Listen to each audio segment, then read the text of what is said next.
Sebelum video ini dimulai, jangan lupa untuk klik tombol subscribe-nya dan bunyikan loncengnya agar kalian mendapat notifikasi kalau gue update. Terima kasih.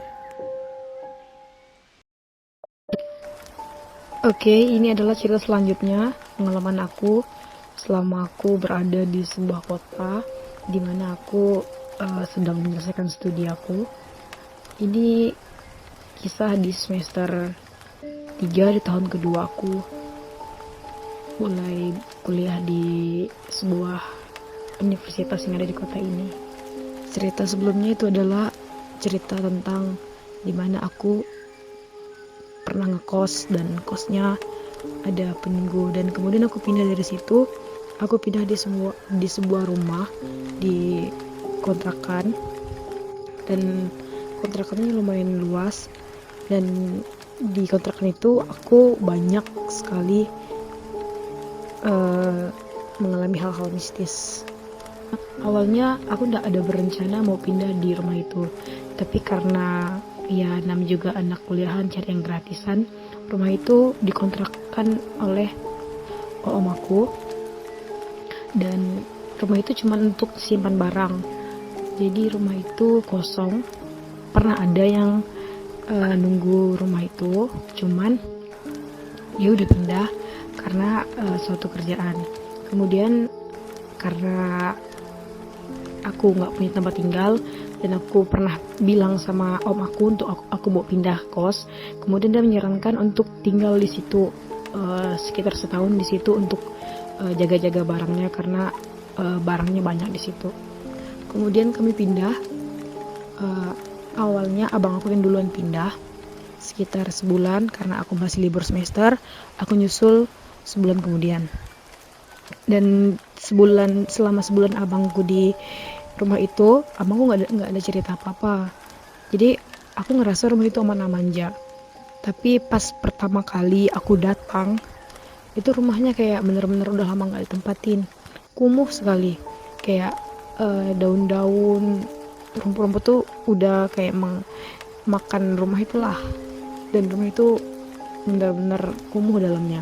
Kemudian di hari pertama aku tinggal di situ, aku nggak ada ngerasa apa-apa, cuman aku agak kurang betah karena tempatnya yang kumuh dan kotor. Dan kemudian di esok harinya aku bersih-bersih rumah, udah bersih. Dan sekitar seminggu kemudian aku kayak nggak bisa tidur, benar nggak bisa tidur. Jadi aku memutuskan untuk nonton, ya menghibur diri lah. Di hari itu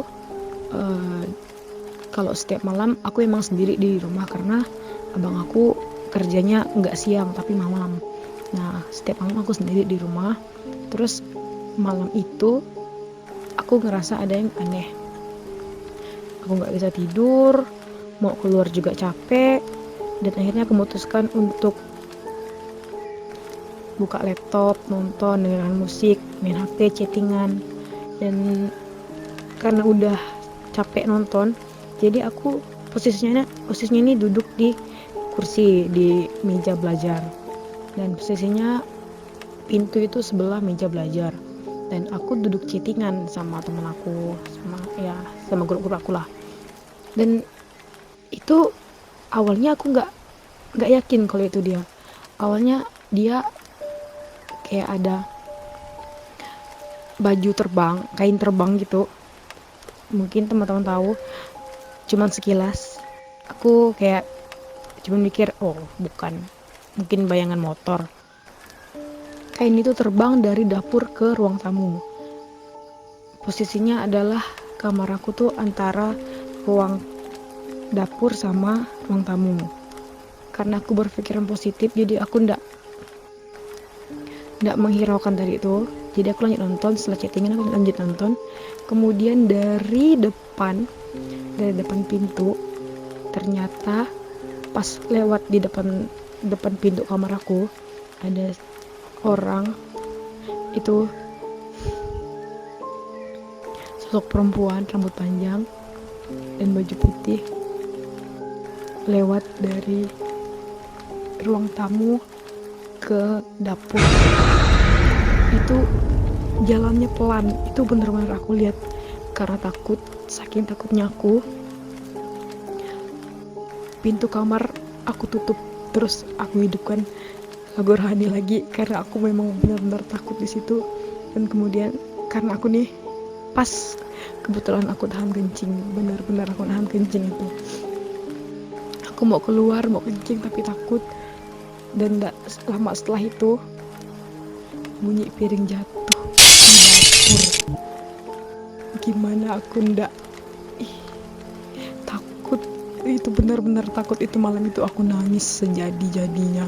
Terus aku mau keluar tapi aku takut mau lewat ruang tamu. Tapi kalau aku ndak keluar, aku mati ketakutan. Di sini akhirnya aku telepon kawan aku ndak ada angkat, ternyata udah tidur. Dan karena nangis, aku orangnya kalau nangis bisa langsung tidur. Dan waktu itu aku ndak tahu kapan aku berhenti nangis dan kapan aku tertidur. Sampai aku bangun, aku sadar itu udah pagi. Dan lampu di kamar, laptop aku sampai drop, nggak dicas. Setelah kejadian itu, aku nggak ngalamin kejadian lagi. Tapi aku pulang ke kampung, dan kebetulan juga itu libur nasional. Aku lupa itu libur apa, dan abangku pun ikut pulang ke kampung. Nah, di kampung tuh om aku pun ada. Terus kita ngumpul-ngumpul dong di situ sampai akhirnya terbuka. Abang aku awalnya ngomong sama om aku. Terus dia nanyanya kayak gini, "Om, kok rumah itu ada yang nunggu ya?" kata abangku, tanya kayak gitu. Om aku jawab, karena om aku orang yang tidak percaya mistis. Terus dia jawab, "Penunggu kan kalian." Dengan polosnya bilang, "Kan kalian." Terus abang aku tanya, "Berapa lama rumah itu ndak didiamkan sebelum kami?" Terus om aku tuh bilang, kata orangnya sih itu 10 tahun ndak ditunggu, ndak didiamkan. Terakhir yang diam itu orang tua yang punya rumah. Orang tua berdua itu udah meninggal. Aku kayak, oh iyalah om. Nah, di hari lain abang aku cerita sama aku, "Dek, adik pernah gak nengok yang nunggu rumah, atau adik pernah ngalamin apa kayak gitu di rumah?" Dia tanya gitu sama aku kan. Terus aku jawab, "Aku pernah nengok cewek bang jalan dari depan ruang tamu sampai ke dapur waktu abang kerja malam." Aku bilang kayak gitu kan. Terus dia jawabnya gini, "Oh berarti samalah kita." Dengan muka santainya, "Oh samalah kita." Aku tuh sebenarnya nggak mau cerita, tapi aku tuh pengen tahu kebenarannya. Karena abangku emang dari SMP sering ngeliatnya kayak gitu. Jadi rupanya di rumah itu ada cewek sama nenek-nenek. Cewek tuh diam di dekat kulkas, di pojok kulkas dekat meja makan. Nah, yang nenek-nenek tuh ada di gudang sebelah kamar aku. Nah, karena sebenarnya ada tujuan, dia mau nampakkan diri itu ada tujuannya. Karena rumah itu udah lama nggak diurus, jadi kemungkinan dia pengen rumah itu bersih. Jadi setelah kejadian yang pernah kami alamin, kami bersihin rumah. Setelah rumah bersih, nggak pernah dia lagi muncul si dianya. Tapi yang sering lihat tuh abang aku. Dan abangku sempat dilihat dia tidur, kayak abangku tuh cuma setengah sadar, tapi dia nengok abangku tidur dari pintu kamar. Tapi abangku orangnya nggak penakut kayak aku sih. Kalau kalian juga punya cerita horor, kalian bisa kirim cerita kalian ke email berikut. Terima kasih.